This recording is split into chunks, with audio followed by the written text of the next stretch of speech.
এই খাতুনগঞ্জ হচ্ছে বাংলাদেশের অন্যতম বড় ভোগ্যপণ্যের পাইকারি বাজার।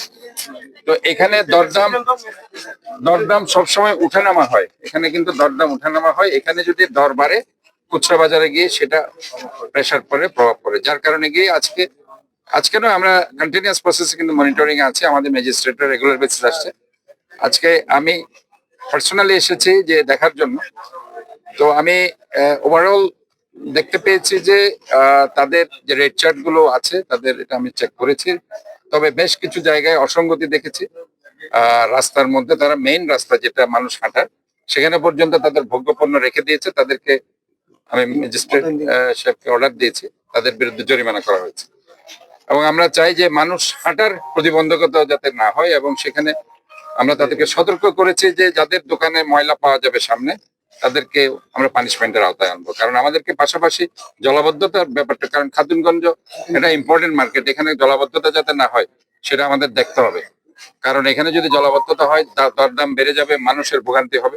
কাজে এই জিনিসটা তাদেরকে বুঝতে হবে, কোনো ধরনের যাতে ময়লা আবর্জনা যত্রতত্র না ফেলে, এবং অন্য জায়গা থেকেও যদি ওনার সামনে আসে, ওনারই একটা ডাস্টবিন তার ছোট করে রাখতে হবে, যে ময়লাগুলো ওনার নিজ দায়িত্বে রাখতে হবে। এই দায়িত্ববোধটা আমি মানুষকে অ্যাভয়েড করতে চাচ্ছি, যাতে করে তাদের মধ্যে এটা গ্রো করে। এটা যতক্ষণ না গ্রো না করবে, আমরা শহরটাকে সুন্দর রাখতে পারবো না। আরেকটা বিষয় যে এখানে খুবই গিঞ্জি এলাকা, এখানের মধ্যে আমরা যে যানজট একটা বড় বিষয়। বিভিন্ন যে অবৈধ যেসব অটোরিকশা গুলো কিন্তু ব্যাটারি রিক্সা গুলো এখানে চলাচল করে, যে কারণে যানজটটা হয়। আপনি পূর্ণ এটার জন্য আমি যেহেতু রাস্তার যেটা যানজট, সেটা আমি ট্রাফিক বিভাগকে আমি স্ট্রংলি বলছি, এই দায়িত্বটা তাদেরকে পালন করতে হবে।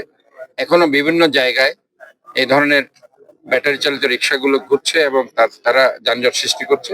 এ ব্যাপারে ট্রাফিক বিভাগ যাতে দৃষ্টি দেয়, এবং এটা এটা তারা যাতে অ্যাকশনে যায়। এবং আমি এখানে আবারও বলতে চাই যে রমজান মাসে যাতে করে রোজাদাররা নির্বিঘ্নে স্বস্তিদায়ক ভাবে তারা যাতে রোজা রাখতে পারে। কারণ সারা পৃথিবীতে মুসলিম কান্ট্রিগুলোতে ভর্তুকি দিয়ে বিক্রি করা হয়, কম দামে বিক্রি করা হয়, ইভেন বিনামূল্যে বিক্রি করা হয়। এই আদর্শটা আমাদের মধ্যে আসতে হবে, এই নৈতিকতা আমাদের দেশেও আসতে। এখানে সবাই ম্যাক্সিমাম মুসলিম, 90%।